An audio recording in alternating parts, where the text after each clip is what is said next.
It's a little bit of UPC and the DP before Mao taking it into bed with the NRM. That's what political party. A political party has an identity that is known by each and every member. The NRM is not like that. And then under the NRM, there is what called the NRA. Okay. Now the NRA and the okay, let me give an example. African National Congress was a political party, and then they came up with what called the Mokoto Wasizwe. The African National Congress was established in 1918, in a political party that was aimed at fighting for the independence of South Africa. Yes. Now, after realizing that the political angle, the agitation and the speaking was not working out, they were like, let's go for the guns. So they came up with what called the Mokoto Wasizwe. The Mokoto Wasizwe was a military wing of the African National Congress. It was so much empowered. Now, the reverse is true in the NRM. The NRM, they first empowered what called the Mokoto Wasizwe. That's the NRA. They got the guns. Then after getting to power, they turned out into the ANC. You understand? Yes, I get so your point. what you have to understand is that we're talking about a political party of people that wait. We're talking about a military government. Yes. So the NRM government is not built on party values. It is built on NRA values. So issues of comradeship, you must have been among them. So right. Anita Among is someone that just came in 5 years, you know. So it's actually she crossed from the FDC. Therefore, she's not and 2016 she was on the FDC card, but later on she joined the NRM for reasons that weren't clear. But she says that by look of things, she looked onto the FDC and the NRM. When she compared, she felt like the NRM has more value or core values that actually it has strong pillars on ground and more values than the FDC. Yeah, of course, by 2016, the powers and influence of the FDC started moving down. By the end of the day, maybe someone recruited her. You know, for so long, people have been talking about the Muhoozi project. True. So you don't have to tell us that the Muhoozi project was just launched this year. Actually, this project has been on. Yes. And the kind of, there is a problem that we have in our society. By the time you get to a level of maybe earning 10 million on an annual basis, you're no longer a common person. Okay. We've lived in primitivity as a society for so long. The Speaker of Parliament, by the time you get to that level, you're not a common person. True. You know, you're supposed to have a lot of people that work for you. That's so much think for you. You must have a think tank. But the problem we have in our society, whoever makes it, they go back to the villages and they pick their You understand? Yes. Most of these mistakes can be avoided.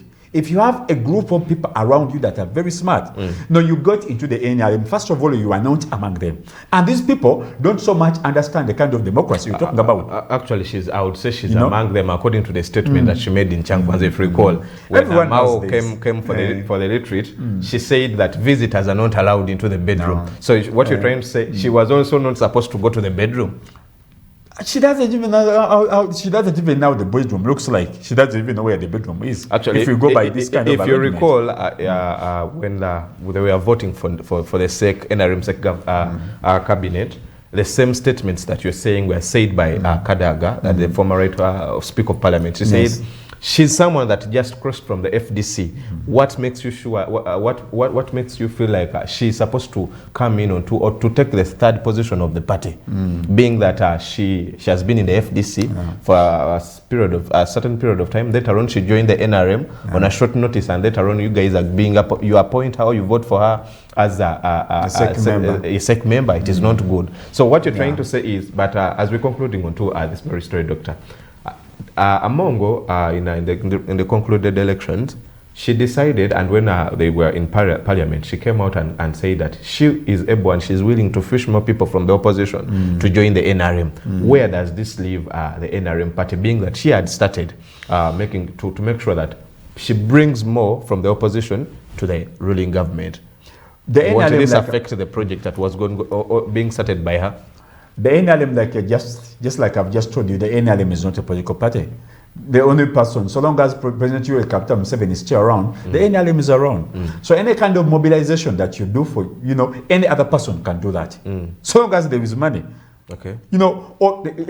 Without money, you can't even have like 10 NRM members. All those people are not there because they legitimately understand the cause. They are there because they are hungry. They want to have something to eat. So any person can do the recruitment, so long as you give them all the resources. You understand? Yeah. Kadaga was doing it. So any person can do that job. You understand? Two, I was talking about a bit of what we call amassing what we call political capital. Now, in the NRA and the NRM, the only person who's supposed to have political capital is the president. The president. So the moment you try to appear, you know, that's what has made Museveni lead this country for so long. He fears each and everything. He doesn't take anything for granted. The moment you appear to be like, okay, you want to be the chairperson of LOC1 and you really want to get bigger than the president, he will come for you. So that's why I was saying, you've never... Are you trying to quote what the former speaker said? I don't recall the date, but she came out and said, she clarified onto the rumors that were ongoing that she will be coming in for presidency anytime from now, but later on she came out and clarified and onto the rumors, and she said, I'm not coming for presidency, and I've never had a dream of me becoming a president of this country, and I'm very okay with who is in charge of the country. Yeah, so the point that I'm trying to finish up here is that whoever has tried to show that they're a little bit, they're harboring presidential interests and you are under the NRM, none of them has survived. None of them has survived. That's why I was saying that the NRM is just a vehicle that has only one key and one driver. And that's the president. You know, so and no one else knows where the key is. You know, so, and if, God forbid, if anything happens, no one knows where the key of this bus is. So everyone is in this bus, but no one knows the destination. No one knows the route. You know, no one knows the destination. No one knows the route. Everything is just moving that way. So don't have to forget, how many times have you had the president quoting the Constitution of Uganda? He doesn't quote it. Why? Because he doesn't believe in it. You know, so whenever there is any bit of conflict, he says, Femomaje, you understand? He doesn't quote the Constitution. I'm not sure he knows any article in there. You understand? So, I'm sure he does. No, No, I'm just being realistic. That the person that you're dealing with is not a democratic. Okay, it's a democratic, but doesn't practice in that. So you enter into. That's why I was trying to say that at a person at the level of a speaker, you should be in a position to know how to trade. You should be in position to now trade. How do you step into this kind of position? Any person that has harbored a little bit of interest in showing, because I know the people have been talking about how she had been in position to donate money in places, the amount of money that is almost 10 times bigger than that amount of money that the president has sent. So you must be in a position to know this is not the NRM. So the bus is going, no one knows where this bus is, the station of this bus.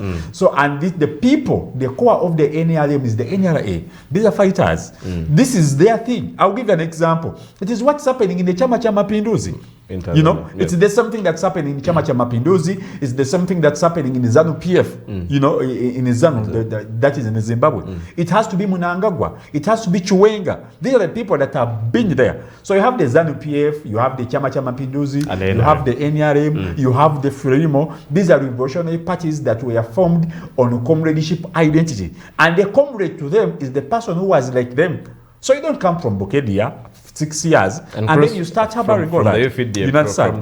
Democratically, I'm not saying that what harboring leadership interests or presidential interests is bad, you know, but you should know the game. You should know the game at the end of the day. So how sure are you that she was mobilizing for the NRM? All right. Before even we go for a short commercial break, allow me to congratulate all the MP elected that were able to swear in last week. We congratulate you, and hopefully you guys do what the 11th Parliament could not do, or what the cabinet, the former cabinet, that weren't able to do. We are coming back to talk about that is the CDF as well. He came into the speakership race where he spotted. I will not say appointed. He spotted. That is Jacob Oboth. And he is acting as the Minister of Defense of late, but he spotted him and he said he's worth it to be the Speaker of Parliament. We want to talk about Jacob Oboth in a few. I think we can just finish that a little bit, because at the end of the day, yes, the endorsement, he endorsed. He endorsed, yeah. He endorsed, and we doesn't look like they are we're going to have any kind of opposition. And the endorsement was there. I hear each and every member of parliament was seen driving seriously to go to Mukono. Of course. Everyone, where he was celebrating. You know, everyone was running to Mukono because that's what happens when the power, you know, that means the center of power. And the center of power has shifted. It's no longer Chigo, it's no longer Nakasero. Now it's in Mukono. It's Mukono. Everyone is heading to Mukono. And a little bit of profile of we don't so much see him becoming a very serious problem. And the power is still moving back to the northern part of Uganda.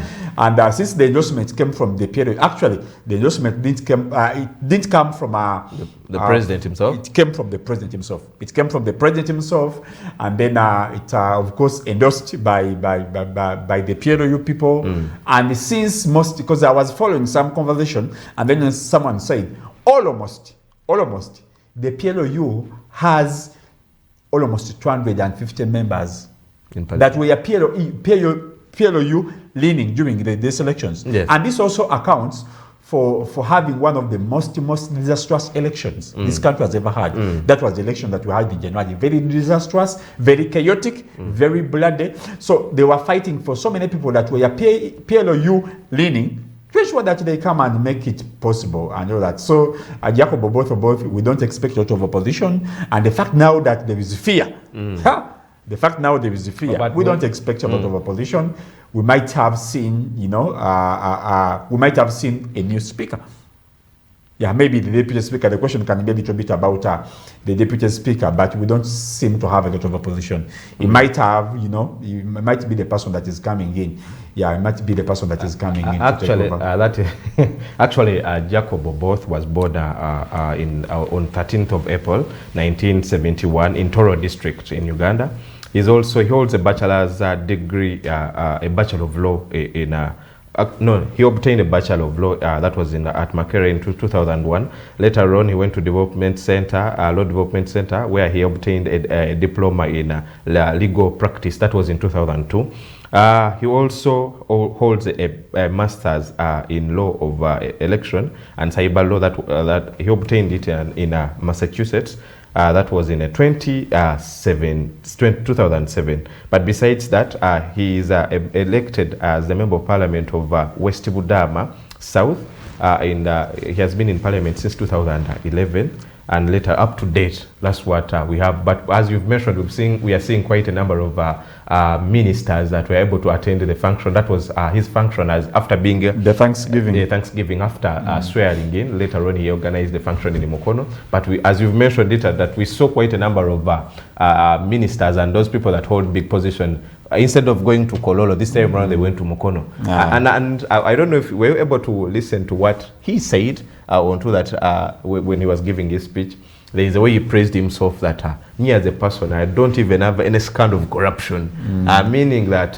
but his name also appeared on the list of iron sheets. Thank you so much. Besides that, and also there's a committee of finance, his name appeared also somewhere.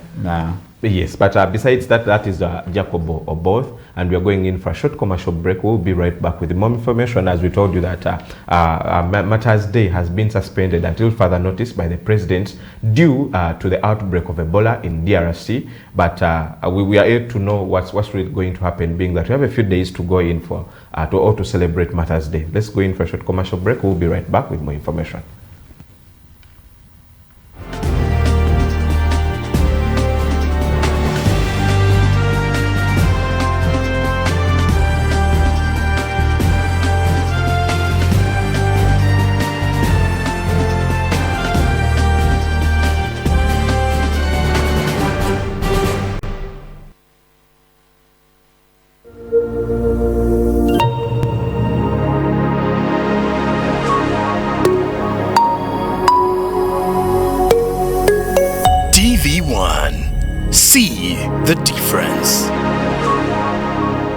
Kickstart your day with information, with integrity, and we make sure that we drive you, authorize you through the day with the information that you need to know as a Ugandan and issues concerned our country as a Ugandan beyond borders. For starters, Dr. you look onto the Ebola outbreak that happened in Congo, whereby it led to the postponed postponation of of the Matters Day that are supposed to happen on the 3rd of June were postponed because of the outbreak in DRC and some parts of, actually the border points of Uganda and Congo, where the government came out and clarified. We saw a letter from the president that came out and said, true, the outbreak of Ebola in DRC and Congo has happened, and we want to look onto this, being that we are in for the healthy tips. We want to look onto Ebola. How is it affecting, and how is it being caused by how is it being caused? The challenge, the headquarters of Ebola is Uganda and Congo. Uganda and Congo are the headquarters of Ebola. What do you mean by the headquarters of Ebola? Because it's a disease that comes within that very region. But it is most in DRC. Yeah, that's why I've said Uganda and then Congo. Most especially in the areas where minerals are. You don't get Ebola there are specific areas where this disease is affecting people. So is it caused by minerals? I've not heard of Ebola in Kayunga. I've not heard of Ebola in Luwero. It is between that very region. Actually DRC and also the border points of Uganda. Yeah, where there is a lot of cobalt, zinc, gold, copper, coltan. You know, Ebola is always coming out from that region. So the first Ebola case was, I think, in 1970s. Actually, Ebola is called IBAN. IBAN. You know what it means? I was going to ask, what does IBAN mean? It means bundi bujo. No, that is it. You just go to internet and then you put the IBAN. It's called a disease that culminated from bundi bujo. So Ebola originated from bundi bujo. I'm just telling you what is there. Then I'll give my opinion. And actually give us your opinion. So the first case that came out in Ebola, I think of Ebola, it was 1973 or 76. Around that is the eastern part of Congo. Actually, Congo has had like 17 outbreaks. But of course, the death toll has not always been. I think the highest went to almost 300. So each and every time you hear of a serious outbreak, you get to know that 20 people die, 100 people die. And of course, the World Health Organization comes in, they try to, because at the end of the day, even the declaration was from the World Health Organization. They came up and said, okay, this area is no-go area. Initially, they first said it is in Congo. And then how Uganda got involved, maybe the people that had it in Congo migrated to Uganda. Yes. It's a little bit of easy in that very case. That's why I've always been saying, why did we add Congo and South Sudan to the East African community? Because these countries are social part problems. Of the East African community. No. And they the eastern corner of Africa. The original East African communities, Uganda, Tanzania, and Kenya. Rwanda, Burundi. No, Rwanda and Burundi, they're also just disturbing. So what do, you first consolidate the three regions, and then you bring others. But you have problems within, it's very, very, very, disturbing. It's very, very disturbing. It was a very, very bad move to bring the Congo and South Sudan. Most especially when these areas are very unstable, and you're not willing to do anything about it. But doctor, even before the other countries, before those countries joining the East African community, still these are actually DRC and Uganda. They had challenges of Ebola. If you take, I'll take you back in the days. Still, the ongoing was being that DR Congo is not stabilized. People would cross, and people are still crossing from DRC, coming to Uganda, and onto the African continent. Actually, Uganda holds a large number of refugees than any other country onto the African continent. And if I'm not mistaken, it takes the third position onto hosting or holding quite a number of refugees in the world. So when you talk about it, I would say it's because the wars that are ongoing in Rwanda, in DRC, and you look at people just come the way they are, which leads to the cause of Ebola. The transfer Ebola comes from DRC, then it's being brought onto the Ugandan side. But if you say they are joining the East African community, community could be one of the reasons behind whatever that is happening. In my opinion, I would say it's not about them joining the East African community. It's about stabilizing the other side of Congo and making sure that they provide what the locals are supposed to get when it comes to the sector. There's no country in East Africa, even when the East African region mobilize themselves, they cannot stabilize Congo. Congo is a problem that is older than all African leaders and all African countries. Actually, the collapse of the East African community can be brought about by the emergence of Congo. How? Congo is supposed to be a source of raw materials for all the world powers. The discussions we're talking about were done in 1883 in the so-called Berlin Conference. But that conference was not called Berlin Conference. It was called Congo Conference. So you don't get a problem that is centuries and centuries old, and then you make it yours. Most especially when you don't have the capacity to deal with it. So the Congo's joining the East African community. A strategic it mistake. became a problem to the East African community. It has always been a problem. Congo has always been a problem. That's why Uganda is getting involved as ADF and all that. You understand? Yes. It has always been a problem. So it was a very strategic mistake, most especially if you're not willing to do anything about it. Yes, because they really can't. You can't fight the globalists that are plundering resources in Congo, and they've done it as early as 1600, you know. So that was the strategic mistake. But going back to Ebola, Congo has had, I think this was the 17th outbreak. You know, Uganda has had like 5 or 4 outbreaks, no 7, between 5 and 7 outbreaks of Ebola. But of course, Congo has had the most outbreaks. I think almost 17 outbreaks. Each and every time you hear an outbreak of Ebola in Congo, I know that's a little bit disturbing, and people are dying. And because our border relationship between Uganda and, you know, and Congo is a little bit of a free kind of approach. Congolese, most of them have always been running here. So that's why it's a little bit easier for an outbreak in Congo to be so much taken on as a problem of most of the African countries. I mean, especially Uganda. But of course, this one was declared by the World Organization, and this is what's culminated into the postponement of the Matters Day, because Congo is one of the biggest Catholic communities. It's one of the biggest Catholic actually states. people come from Congo, we know walking people up from to many come Tunamgongo. there. Yes, definitely. It puts Uganda in a very strategic, in a very serious position when it comes to risk. Kind of these people are walking and they are doing all that. So it is an outbreak that we just pray that they deal with it. But each and every time you hear of an outbreak in Congo, now there's a serious problem. Now, for your information, do you know, as the swearing ceremony was going on here, Uganda was signing treaties with Congo? Yes. How many And, treaties? and Southern Sudan. Uganda almost signed 4 treaties with Congo. Before the swearing but surprisingly, ceremony. they weren't brought to public. No, that's what you're trying to do here.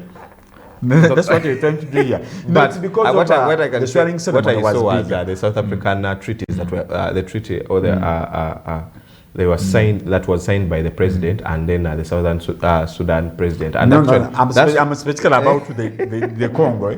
what was behind the treaties that were being signed by the two governments? Yeah, there was a very serious treaty that was signed. Actually, there were either 4 or 6 of them.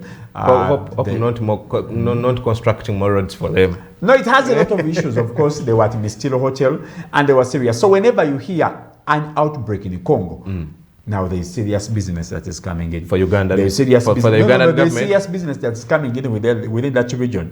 You don't have to forget that last year, Tshisekedi and Paul Kagame met Donald Trump at the Brown Institute of Peace in Washington. And Tshisekedi was in a position to say openly, that the M23, which is one of the biggest terrorist or rebel groups in Congo, is funded by Rwanda. Now, this is a member of the East African community choosing a member of the East African community on camera. And when they were destabilizing or when they were trying to get into an engagement of solving this problem, they didn't go to Dar es Salaam. They didn't go to Arusha. Neither. They didn't come to Kampala. Yes. They didn't go to Juba. Nairobi. They didn't go to Nairobi. They went to America. You understand? So meaning that the East African community is already useless.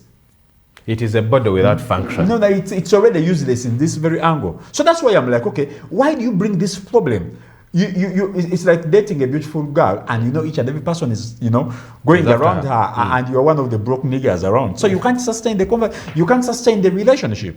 So you're going to see a lot of issues coming in, and I guess, of course, I'm not disputing that the disease is not there, but of course.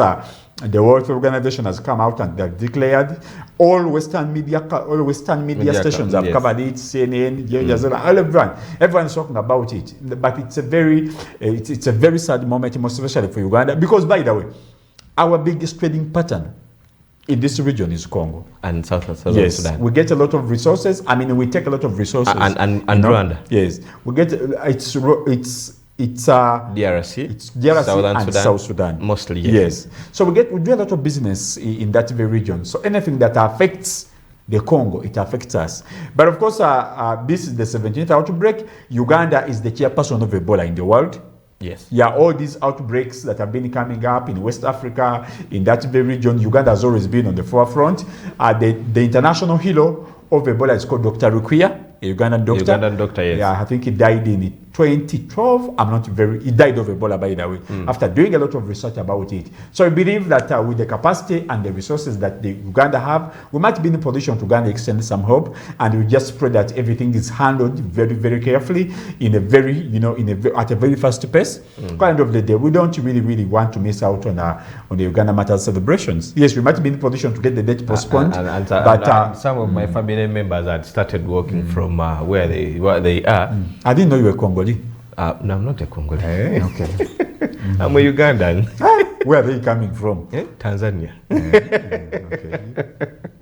We'll be going in for a short commercial break. We're coming with more information. We want to look on to that is Somaliland being of late became a nation of its own, and later on they are celebrating their independence. And besides that, we want to talk about that is Taiwan insists that it is independent after Donald Trump is warning, or the Taiwan president, that it is under China. This happened after the US president visited that was China last week, and he warned Taiwan that you are not an independent state and you should stop declaring yourself as an independent state. You are under China. We're coming back with more stories.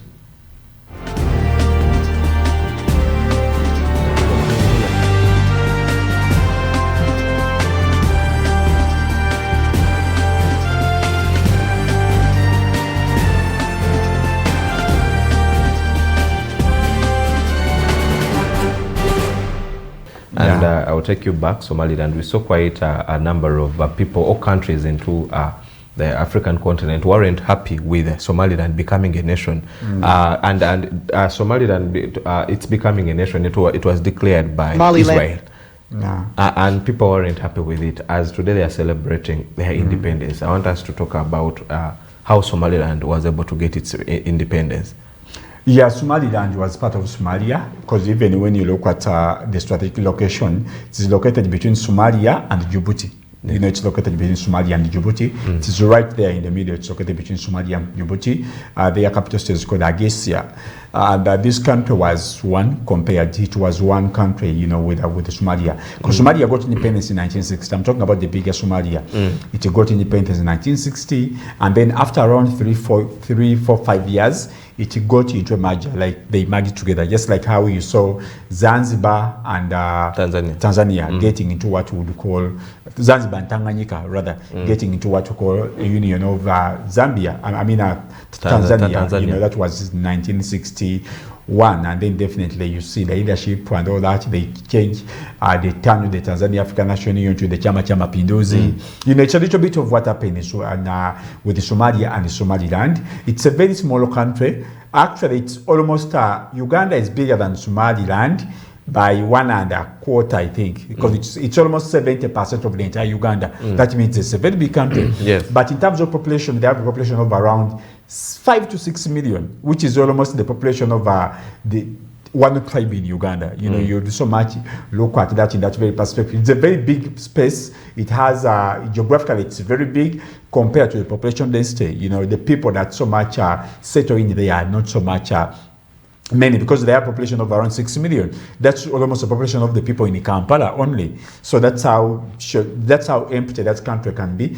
But of course, I was saying that they got into a union between them and Somalia in 1960, in 1963, 65, around there, up to 1990. In 1990, they were like, no, we are tired of being under the control or under the subjugation of the bigger Somalia. What led to the Somaliland becoming a nation, or its parting ways with Somalia as a general or as a country, and later on decided to form a nation, an independent nation? Yes. What was the cause behind, or what's the reason behind that?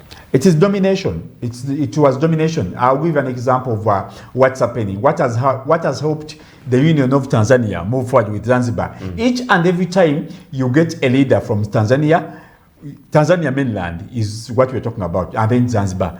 For this term, if the leader comes from Tanzania mainland, the other term The leader comes They from come Zambia. Zanzibar. Zanzibar. You understand? So if you have a president coming in from Zanzibar, the vice president has to come from what? From Tanzania. From Tanzania mainland. Now, if the president is a Catholic, the vice president has to be a Muslim. Yes. If the president is a Muslim, the vice president has to be a Catholic. So the role of the Catholic Church vice in president Tanzania. of Suluhu or the Tanzanian government is a Catholic. Yeah, that's how it has to be. So that's how they've been playing this union for long. So when countries come together, there was something that was between the Kingdom of Netherlands that was brought together with Belgium.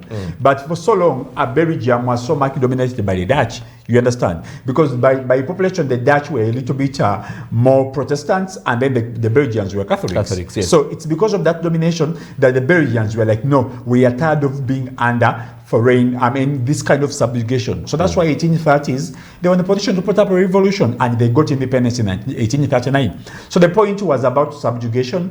The people of Somaliland were so much dominated by the people of the bigger Somalia. All others were coming from Mogadishu. So they were like, no, how can we be in a position to establish? And it worked out for almost 30 years. They were like, no, let's get out of this union and establish ourselves as an independent country. So which they did on the May 18th, 1990. So it's almost that. But so not so many countries have come out to recognize their leadership, their independence, or what you call their autonomy. That's why you've said not so many African countries have been in a position to send maybe congratulatory messages. Not so many, and because many they of them don't so much. Are not even in support of Somaliland becoming a nation of its own. Yes, so that's why they've not been in a position to send their congratulatory messages. It's a little bit hard, and why.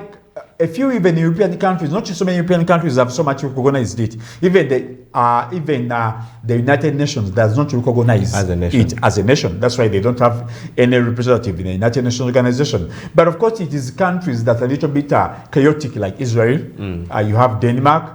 You have New Zealand. It's a few countries, even from the European Union, that have been in position to recognize their kind of independence or their kind of autonomy. So today they celebrate their independence, but to the entire bigger Somalia, they don't seem to be that very independent. They don't have the legitimacy that gives them their mandate to celebrate their kind of independence. That's why you've not seen so many African countries and countries from the broader, But what makes it a little bit very chaotic in that very region, the country is strategically located. Because what we're talking about as we speak, we're talking about a border, because it is bordering Djibouti, and then Ethiopia, and then Somalia. And it's connected to the Indian Ocean. Now that part is very, very strategic. And then you move up to what's called the Gulf of Aden. This position or the location of this country makes it a little bit very strategic for strategic interests. That's why you hear countries like Saudi Arabia, countries like Israel, coming in to organize their kind of independence, because they know at least if you can be in a position to have your headquarters, a military naval base around there, you can be in a position to control the trade that goes through the Persian Gulf and also that sails along the South African coastline. That's why so many countries are interested in that. But they don't so much come in just because they like the people. They come in to recognize their independence just like Israel because of the strategic location. Okay, Doctor. And from that, I'll take you to that is Rwanda, where yesterday one of the suspects of the Rwanda genocide, that is Kabuga, dies at the age of 93. When you talk about genocides, that was a few months back, a few weeks back, Rwanda was able to recognize or to remember what happened onto the genocide that happened within Rwanda, where we saw quite a number of, it was a division between different tribes within the nation of Rwanda. And this happens, actually it happens yearly when they recognize or they remember what really happened. And after that, we saw Paul Kagame, when he became president, he came out and said that in Rwanda we don't have tribes, we are all Rwandese. And the suspect died in Hague. He was in court, in the International Criminal Court, and that's where he died from at the age of 93 years. Yes. And you're going to give us more information about Kabuga being a suspect of the genocide? Yeah, and the fact that he has lived up to 93, come on. He's blessed. You don't have a suspect to die live. But of course, there are so many issues about the Rwanda genocide. In 2013, I took part in an association of African Writers Association. We met at the museum, and there was a young man, I'm forgetting his name, Ndicheremi, something like that. He wrote a book about how the genocide impacted young people, because by the time the genocide went on, it was around Okadi, because this is 1994, it was around 7 years. So he wrote his story about the genocide experience and all that, and then they invited him to Hague, Netherlands, to and they received a very big award. So he's the person that first invited me to go to Rwanda. Yeah, so a little bit of that. He invited me to go to Rwanda, but I didn't go because of so many reasons. Why didn't you go to Rwanda? No, I had some issues. Yeah, but the genocide of Rwanda, it has a lot of lies around it. What it has a lot of lies around it. It wasn't perpetrated by the tribes. It wasn't perpetrated by the tribes. No, it wasn't between the Tutsis and the Hutus. No, it was a very, very big project. And there are so many organizations that were so incriminated, that were involved. Because some of the machetes, some of the pangas that they used to kill people, they were kept in churches. Yes. You know, they were kept in churches. Yes. And instead of Western companies or Western countries coming in with aid and all that, they were flying Lipos machetes on jets. You know, so it was a genocide that it was what they call ethnic cleansing. So many people were killed in there. And by the way, Rwanda has not yet healed from that. It has not yet healed from that, because as we speak, actually, I think last week, Rwanda was in a position to commemorate, to remember the people, their beloved ones. At least each and every family was somehow affected. Of course, the Europeans have tried to dramatize it. Through movies like Hotel Rwanda, you know, where they put a lot of... and our very Ugandan, Abe Muchibi was also part of it. Yeah, they tried to dramatize it and give it a face, but this was something that eliminated so many lives of the Rwandese. Not so many Rwandese have been in position. It's Kagame that has been in position to hold it at that level. But what happens? You know, most of the East African countries at what would you call... I don't know how to call it. There is a very big question of their continuity. Now, that question of what will happen after Kagame goes in Rwanda, I was going to pose the same question. Very serious question. What will really happen? Yeah, it's a very serious question, because the genocide story is like what America says on the September 11th. You know, each and every time, now it has turned out to be a political tool. They use it to so much threaten Americans of what is going to happen, By the end of the day, we all know Osama bin Laden didn't attack them, they attacked themselves. There is a lot of evidence for that. But of course, everyone says, September 11th, you know, there's so much commemorated to try to put a little bit of a serious mindset in the people. So even the Rwanda genocide has turned out to be a political tool that the RPF is using for a government. Yes. But what will happen that without after, RPF, you cannot survive. You should expect more things worse than what happened in the genocide. I think all East African countries have a question. What will happen if Salva Kiir goes? Because the Nueros are not okay. And actually, South Sudanese are complaining. They actually, if you go, I've been following up stories that they're not happy, starting with a female vice president. She came out and said... Garanga's wife. She came out and said the president, the way he does things is not relating onto the constitution. He does what he wants. He appoints whoever he wants, but he is not doing what he's supposed to be doing. Maybe the president is someone else. So the question of Sudan is there. The question of Rwanda is there. Rwanda, it's a very, with Congo, it's a very terrible case. Tshisekedi didn't even win. Legitimately. But then bring that statement to Uganda.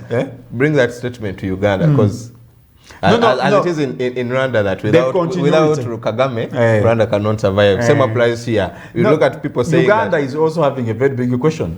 What is going to happen after? That's why you see people a lot of panicking with the succession plan. But the succession plan in Uganda, it's very clear. But there are very many people with the capacity to lead the country in Uganda. But at the end of the day, what will happen applies after? To Rwanda.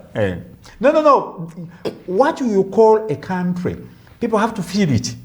Now you have people that have sat in leadership for long, and then they are managing countries as personal. Do you feel Uganda as a country, Doctor, in your opinion? What is the meaning of Uganda? No one even knows what Uganda means. But do you feel your country? No, what is the meaning of the word Uganda? It is a country. In East Africa, where? In Africa. Okay, let me give you an example. Congo means something, right? Kenya means an island that gives off light. I mean, a mountain that gives off light. Sudan means a land of black people. That's the meaning. Okay. You know, Tanzania means a place of Great Lakes or water flowing. What does Uganda mean? Land of milk and honey. No, it doesn't As they mean say. anything. Uganda doesn't have, the word Uganda doesn't mean anything. For real, it doesn't have any meaning. It's a geographical entity that they brought together of almost so many tribes. The word Uganda doesn't mean anything. What does it mean? Apart from giving us a map, it doesn't mean anything. So it is not only Uganda, Rwanda, or South Sudan, even in Kenya. The people in Kenya are not okay. Everyone was saying, yes, the union of Kenya is almost collapsing. But when you go to Kenya, you would say that being that you've seen quite a number of presidents coming in. Yes, coming in. You can have so cannot many relate people. Kenya to You can Uganda have so many or people to Kenya. presiding over a daily thing. No, we've just talked about Tanzania. The union is collapsing. Yes. If you talk about the demonstrations that went in Tanzania after last year's elections in October, Very most many people were are killed. demonstrating and people are saying, no, we should go away from Zanzibar. So you have the East The African... demonstration where for Tanzania where people wanted to go from Yeah, Zanzibar. they wanted to go away from Zanzibar because they don't feel Samia Suluhu. They were like, this woman is taking us nowhere. So they were like, okay, let's have the Zanzibaris lead themselves and the people in mainland Tanzania also lead themselves. So the idea of the Chama cha Mapinduzi, the idea of the Tanzania African National Union is a little bit shaky. Most especially with the corrupt leaders that have been in position to come through. So all East African countries, you don't have a solid state. A solid state is a state that people feel. Because the genocide of Rwanda has been now turned out into a political item, into a political... So it's a political tool it's a political that the tool government uses. So what will happen after that? It's a very serious question. But I believe being that when you look at Rwanda, it is a country that is developed. Very many people have gone to school. But when it comes to the political, when you come to the political side of the country, we've seen the opposition, those that are in the opposition, they are being arrested and treated in a bad way. So what you're trying to say is the genocide is a tool that the government uses to tell the Rwandese that without the ruling government, there is no any other person or any other government that will be able to stabilize Rwanda to give that view that Rwanda is going forward. Instead, they will put Rwanda behind. They will take Rwanda to the ancient days of the genocide and more killing and more bloodshed that will be witnessed in case Kagame and the government. Yeah, I'll give you a story. I'll give you an example of Libya. Why it was a little bit easier for the CIA and the NATO forces to put down Libya, it was because of that. You had Tripoli, you had Cyrenaica and Benghazi. Now all these are provinces or big areas or territories in Libya. But each and every time, yes, Gaddafi was a little bit of a liberal leader. But he was so much leaning on one side. Okay. That's why the people of Tripoli didn't so much fear him. That's why the people of Cyrenaica didn't so much fear him. I was so bending on the side of the Benghazi. So it becomes easier for any person that can manipulate your country get in if there are those divisions. So the fact is there are divisions in Rwanda as we speak. Actually, yeah, there are divisions yes, absolutely. in Rwanda. Do you know, yes. Still, I would say this, I've ever been to Rwanda, but you know, people still have that in mind. Okay, they hide it publicly, but they have that segregation among them. Yeah. That's so he's a Hutu, I'm a Tutsi. They still have that, you know? Yes. No. I'm not saying that, no, I think you're not getting what I'm trying to say. People having their identities at tribal level, it is very okay. It is very okay. It's very fine. It's very fine. Come on, at the end of the day, if you're not proud of your tribe, then why you? You know? But at the end of the day, people should try to understand. People should get to a level of understanding. Yes, Tanzania has tried to really move beyond that, because no one knows the tribes that are in Tanzania, but they have almost 90 tribes. But because they have a uniting structure built around fake Swahili, you know, they have an identity that's built around fake Swahili. But they say they're the one that speak the original Swahili. That yes, the Kenyan Swahili is not. No, I'm not saying that they speak fake Swahili. I'm saying their culture is so much developed around Swahili. Yes, it's a little bit of something that is cohesive, that's bringing them together. But indigenous, the most especially when it comes to political divides, there is a very, very big rift amongst them. We've just talked about South Sudan. You know, the biggest tribe is the Dinka and the Nuer. But guess what? All the people that come from the Nyeri tribe have been subjugated. One of the vice presidents said that he last met the president last year in March. He has not even met the president. That is the third deputy vice president. So the point is, you have a little bit of all the East African community. You don't have nations. You don't have states. You know, so it's a little bit of a tool that so many politicians within the region have exploited for their own good. Now that leaves states or countries, these countries I talk about, at a very serious stake. But to emphasize more about Rwanda, the genocide was eliminated almost 800,000 people. You know what it means? It means almost on each and every day they were killing 100,000 people. I mean, they were killing 10,000 people. On a daily basis. Yeah, that's if you go into, yeah. But of course, this was one of the very, very serious experiments of Western influence. They eliminated people. You might look at it from the Phoenix kind of perspective, but this was a very serious project that was aiming at protecting an individual. It was aiming at protecting an individual to make sure that Rwanda turns out to be a conduit state, because Rwanda is a conduit state in this very region. All Western companies that are stealing, you've just talked about the development in that country. Are you sure that development is for Rwandese? Of course it is for No, Rwanda is a conduit state that they used to plunder done Congo. by the Rwanda government. By the Rwandese Now let me tell you government. something. If you really want to, if you're stealing stuff from Congo, you need two countries. You need Uganda and Rwanda. Why the two countries? Because at the end of the day, Congo doesn't have infrastructure. Most of parts in Congo are not even imputable. You know, by the way, there are regions in Congo where the government can't even reach. Yes, You know, I saw that. They are fake airports. No, not airports. How are they called? Airlifts? I don't know. Simple. You know, where people go, load material, they get out of the Congolese sky without even the government knowing. And of course, they fly within the Congolese airspace. So they come to Uganda, of course. That's why you hear, Simanya, Golodi, Tutunda Golodi, Yeyonge. I'm like, okay, is it coming from Kasanda? From Kasanda, is it coming from Mubende? Karamoja. Is it coming from Karamoja? Is it coming from... We're like, no, it's not coming from there. Now, where is it coming from?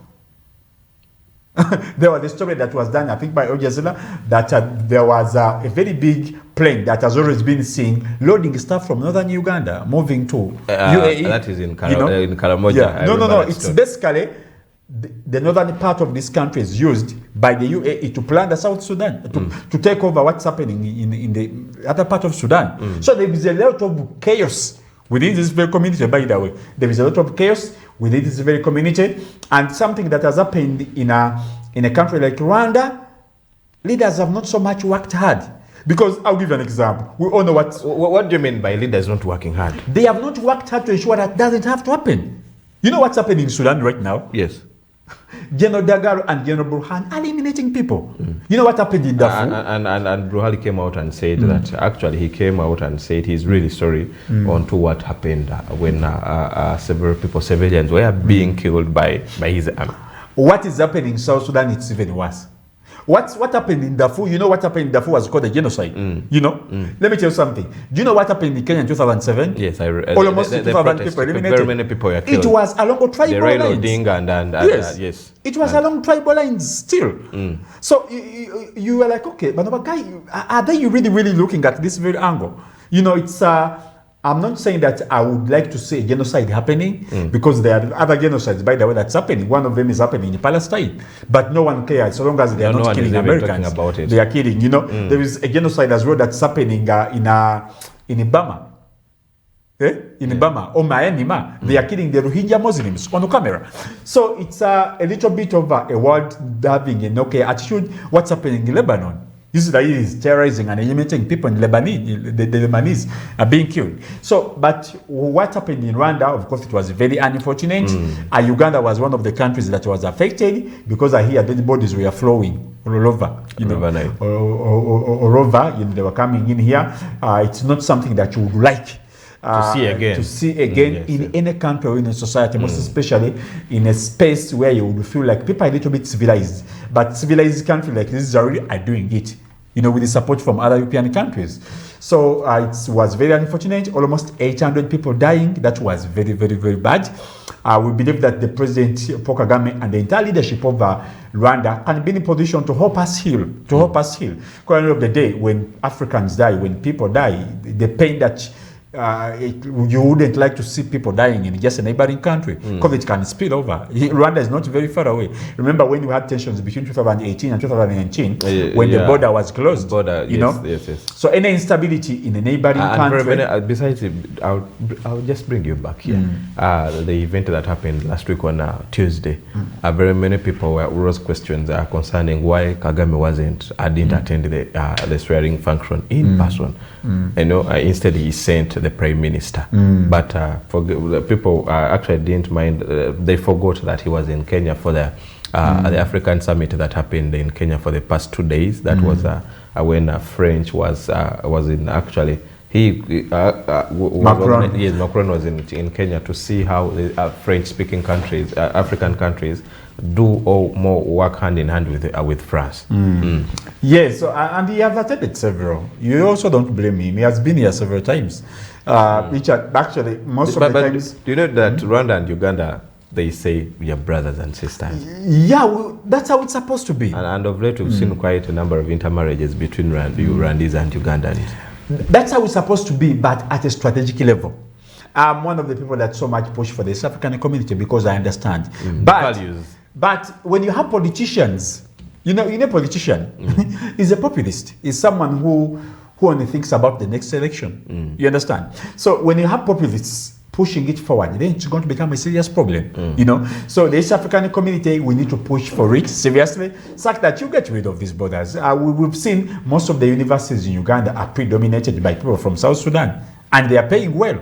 Besides even universities and secondary schools. Yes, so it's a little bit of that kind of boundary mindset that we have. Simanya, what does it take for someone to fly from South Sudan to come here? So we should be in a position to have that, but we should be very strategic, and it should be at state level, not individual level. Okay. So the moment, because at the end of the day, one of the cases that Uganda was charged with by the International Court of Justice was plundered in Congo, and I think we are supposed to pay $630 million. With Congo, yes. So, but if you happen to look at the beneficiaries, people that benefited from the plundering of Congo, they are individuals. Not the government or the country at large, not the country. They are individuals. So even when you push for the South African community for individual benefits, then you're not helpful. You're not helping at any level. So that's why when I so much see what's happening in South Sudan, you see what's happening in Congo, you're like, why do we have those countries part of us? Yes, we can't even give them a hand. All we want to do is to take the little money from those poor people because we take our tomatoes and all that. And then you even take pride in that. You know what America does when they want to trade? But Uganda, I would say it has tried. When you go to DRC, the construction of a road. The Congo question cannot be solved by Uganda. UPDF being deployed in DRC, UPDF being deployed in Southern Sudan. Whenever they have issues, they call on to the UPDF to come and give in support. Thank you so much. Let me just write that. When you go to South Sudan, you don't become partisan. You don't become partisan. Like you don't take sides. Two, Uganda's engagement in South Sudan, it's verified. But whom are we supporting? Everyone knows. The government. The ruling government. Supporting Salva Kiir. Two, you don't get involved in the internal affairs. Because people have issues. You understand? So Uganda is turning out to be an enemy of almost all of East African regions, East African countries, because we take sides. That's, when you have an arm of occupation. Actually, I remember when the closure of borders between Uganda and Rwanda, the president of Rwanda came out and said that Ugandan government is in support of the rebels and the opposition side of people in Rwanda. Definitely. All those facts are known. Now, when you have all those differences, the issue or the agenda of the South African community collapses. Most especially because of the leadership that we're having within the entire region. That's why you see within the region, you see Kenya hosting France, right? And then you see Uganda and South Sudan signing a DESU. The Djibouti, South Sudan, Uganda, Ethiopia. And you were like, okay, where does it leave the rest of the African? And then you see Samia Suluhu asking them, who told you to bring your oil refinery in my country without me being in? So you're seeing a lot of unguided coordination, and you ask yourself too. But the most important part, we said here, and I repeat, we don't want our oil refinery in Tanga. You know, We want it in Nakasongola or Nakaseke. You've mentioned about oil refinery, and yesterday we saw Dangote. He was in the state. Aliko Dangote was here? Yes, he was here. He had a meeting with the president concerning the refinery construction, and the president came out and said that the reason why Uganda has not yet extracted its oil from the grounds, it's because of the refinery. They are trying to see ways onto how they can construct a refinery so that the Ugandan government will be able, the Ugandan government and the locals within the country can be able to benefit from what belongs to them. I would say this is a milestone. If you look at Dangote being one of the richest men onto the continent of Africa, coming to Uganda, we saw him in Ethiopia where he constructed the largest agro, it is an agrochemical something in that. They produce fertilizers. Yeah, fertilizers. Phosphate, phosphorus. And, in Ethiopia. Later on, we saw him in Kenya. Today he's in Uganda. I think it's a win-win for the two governments, being that we are seeing quite a number of local African investors willing and planning onto how to see how the African continent will be able to develop. But besides that, is it a win-win for the government and the local Ugandans, or a few number of people that are, and also the same thing? I remember when we did a story with a UNOCO personnel, if you remember, that was New York government. The UNOCO person came out and said that they have a contract with the Total onto the extraction of the oil in Hoima. And besides that, we have been seeing the construction of the pipeline from Hoima to Tanzania. And now we are seeing Dangote. Later on, we are seeing the construction of a refinery. Is it in Uganda or the one that were mentioned in Tanga, in Tanzania? Okay, now there are very many issues about the refinery.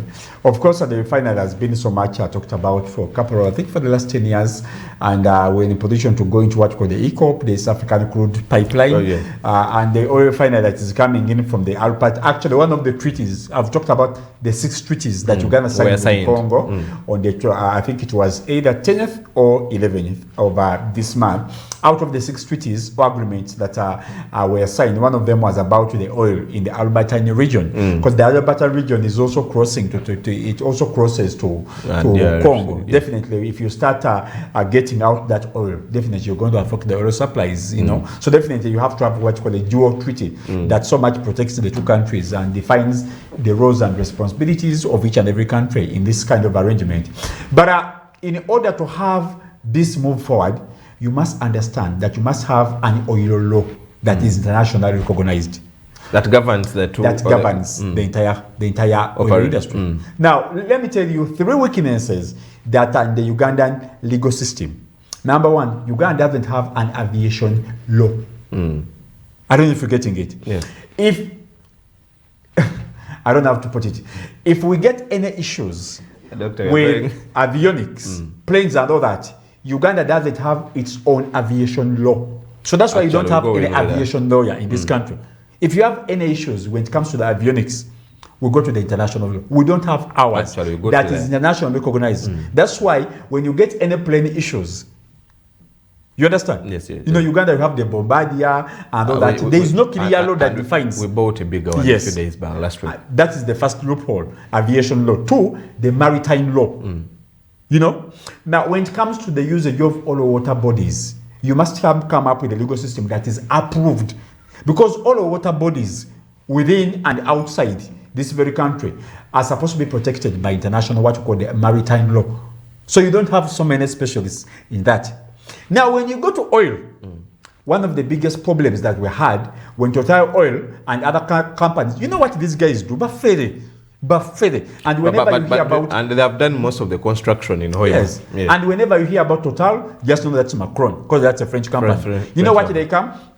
They come and get the contract, right? And they say, okay, the Ugandan Albertine region, something is going to be, oil refinery is going to be established by $4.5 billion, right? And then you give them something. You know what they do? They sell the contract to another company. They give it to another company. Now, this other company comes in, they inflate the prices. They do something for around 6 months or 9 months, they sell the contract to another company. Now, it's a serious business because all European countries, all European companies are collapsing. Companies that have money are Chinese companies. All those companies are collapsing. They don't have the money. So, 2, even when you had the issues with the contracts, you know what we do with it? We didn't have any legal system that could protect the Ugandan interests, you know what we did? We had to go to the United Kingdom. Yeah, actually, to the United You know, Kingdom we had to courts. go to the United Kingdom because we don't have any specific law that protects or defines our oils and everything and our mineral resources that is internationally recognized. Recognized, So we had to go to the UK. That's why the people that participated, the president gave them a handshake, appreciating them for taking it on. So it's a very serious problem. So even when you come up with an oil refinery, most especially that is involving a foreigner, you must be in position to protect Uganda and Ugandan property. So well, the construction of the oil refinery is not the biggest problem. Because our federal batubye. You've given me something in my head. I think by look of things, Dangote is visiting onto Uganda. Could it be possible that the ongoing construction of the pipeline, either Dangote will be the person to fund that operation to wherever it's supposed to go, that is Tanzania, and later on the percentage that Uganda has on that field be divided between the government of Uganda and Dangote as a person? Because truth be told, there is already an agreement to the construction of the refinery and the construction of the pipeline. Yeah. When you mentioned something and you brought something in my head, and I'm like, could it be possible that he's coming or jetting into Uganda and meeting the president? Could it be the reason behind the ongoing construction of the pipeline? Because truth be told, the construction has been ongoing, and have you ever seen any pipeline? I've not been there, but of course we've been in position to see. But by the indicated districts that were mentioned, where the construction will take place, when you go there's nothing. So could it be possible that he is coming in to fund the project? Later on, the percentage that is in for the government will be divided between the government of Uganda and the Dangote? Now, the last time I checked, I'm not sure if I have this, if there is any other development that came after. The last time I checked, the first deal was given to those guys, Abafele, and then after it was given to a UAE firm. UAE firm, that's the United Arab Emirates. And according to the entire agreement, the UAE company has already 60% of our oil. Okay. In that very arrangement. Uganda has 40. Can I surprise you? And that 40, there is also other people that are taking. Of course, there are so many beneficiaries in there. But of course, that's a little bit better. You know, the kind of treaties African countries have. Uganda, at least we have 40%. Okay, we've always been saying that Nigeria has been a member of OPEC, Organization of Oil Exporting Countries. Yes. Nigeria has been part, you know. But Nigeria is one of the brokest, poorest countries in Africa. It is Dangote that is making them rise up. But when you look onto the fast growing economies, you cannot. Oh my God. Two, when they are talking about growth and development. Let's do the only in Africa. No. If you talk about growth and development within the country, you should be in position to see it. You know, someone was telling me, but why are you a little bit sarcastic? Don't you see anything progressive? You're being satirical at some point. In Africa that's progressive, there's nothing to smile at. I'm not seeing anything good apart from our natural vegetation and the good climate. There's nothing good to smile at. Like for instance, all oil in Nigeria is owned by Shell and BP Oil, which they don't even have their own oil. Aliko Dangote is coming in with a refinery, but was getting his crude oil from Angola and Brazil and Venezuela. So when you say Nigeria has oil, I'm like, really? Doctor, they don't have it. So you see Tinubu moving around. It was even one of the people that came in, that came into the Africa Forward Conference, which was held in Mandakro in Nairobi. And I want to ask him, why don't you negotiate something with Dangote? Doctor, let's go in for we do the Only in Africa segment, and I'll leave you to do the Only in Africa segment.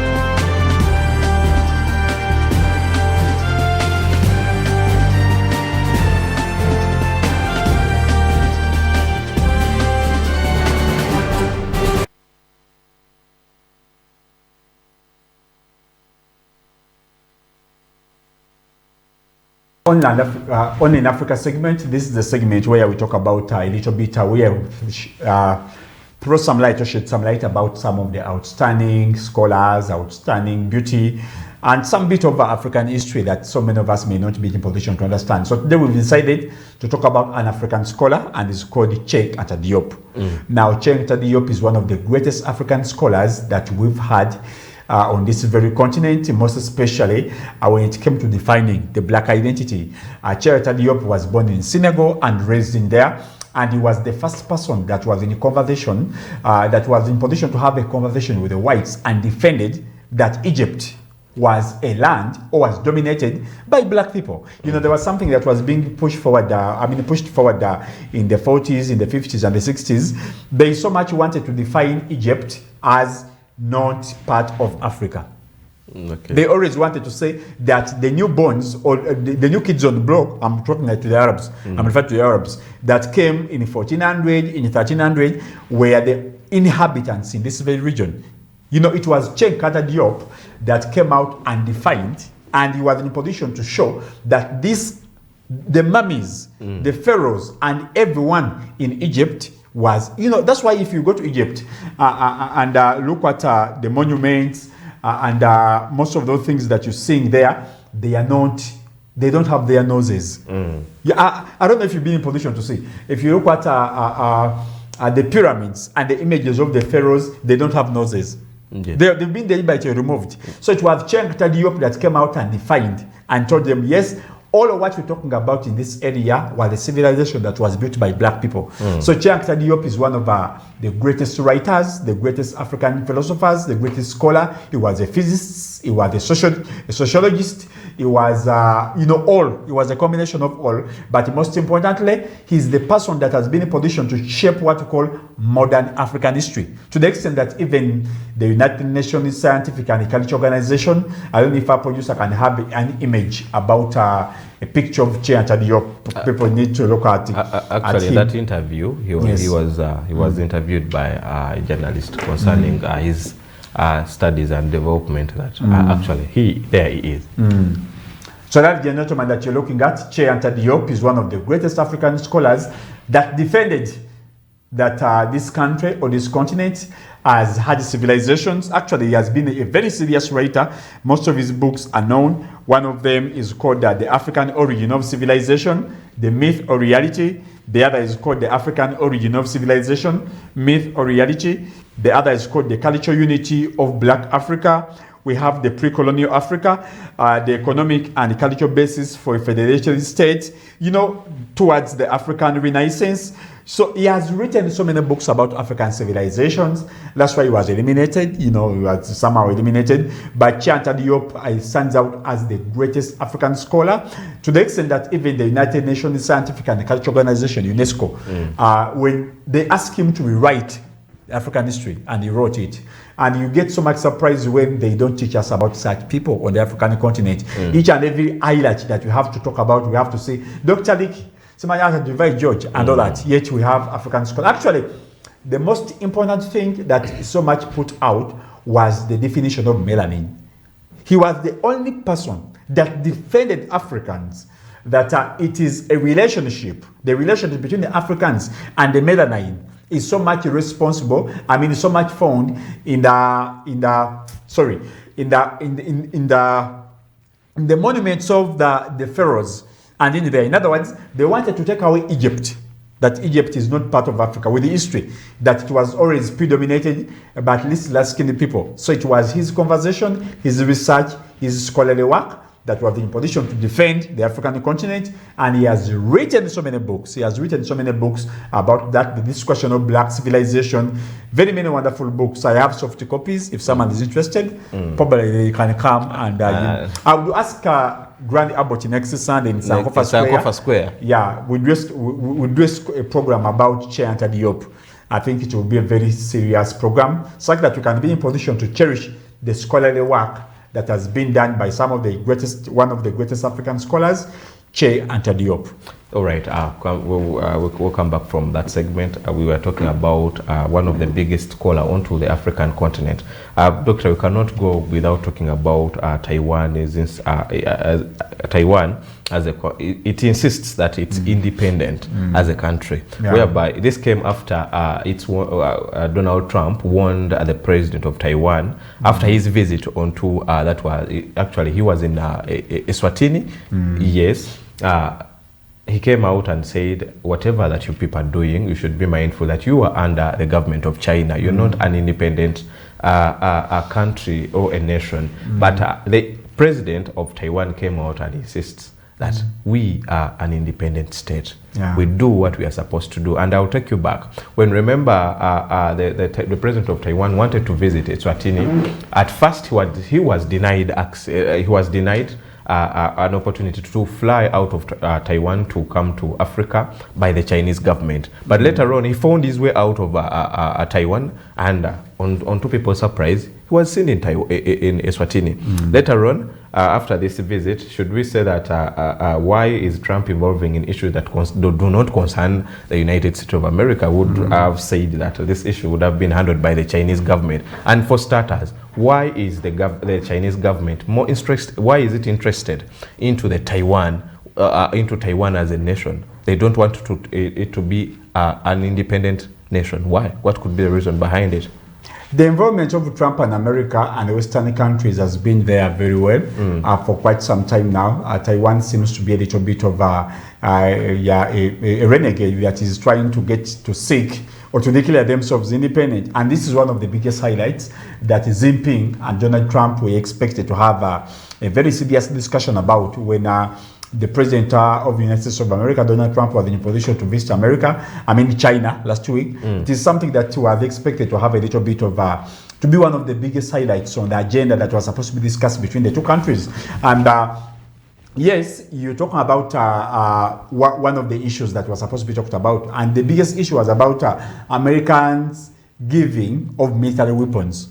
You know, because America has always been forwarding weapons to Taiwan. So when Trump came over, of course, Trump so much said that he's the only tough person that can go against Xi Jinping. But from the discussion and from the visit, when the politicians realized that maybe Trump is trying to change his kind of arrangement, his kind of rhetoric, kind of the day they were in a position to have a 3 days visit, 2 days visit in China. And Xi Jinping stands out as a winner. I think we had been in a position to have more discussion and talk about the entire visit. Well, what does it mean?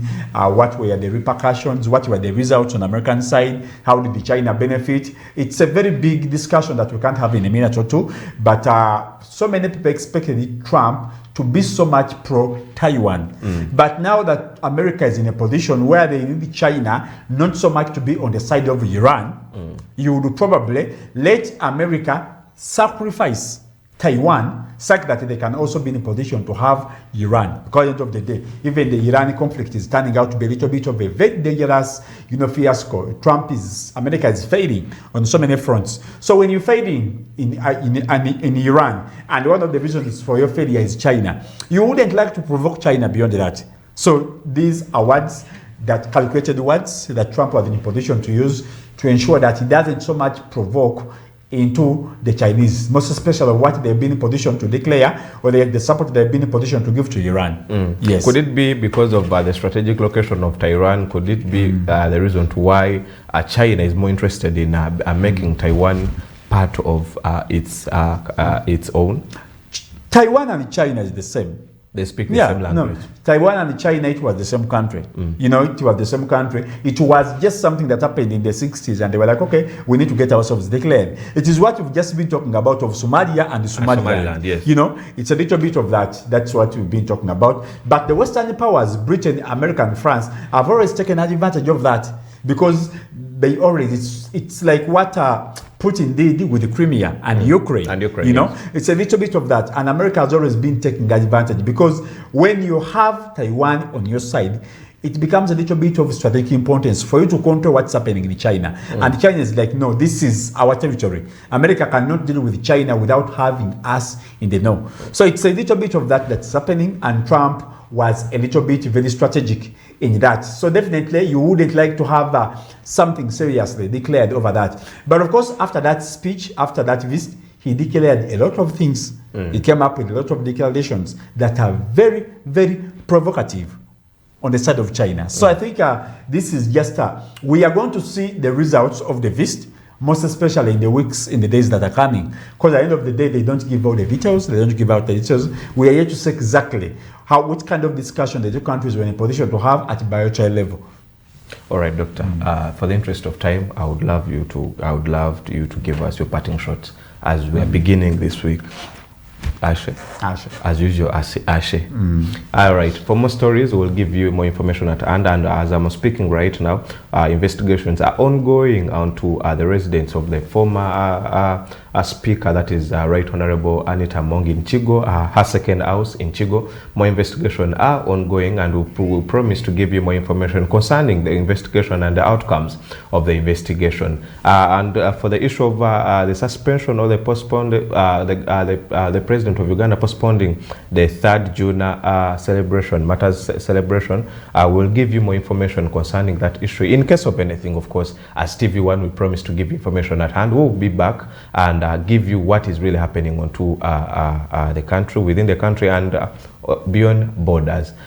More programs are still oncoming, and stay tuned for TV1. My name is Rick Gabi. We meet tomorrow, same time, same place.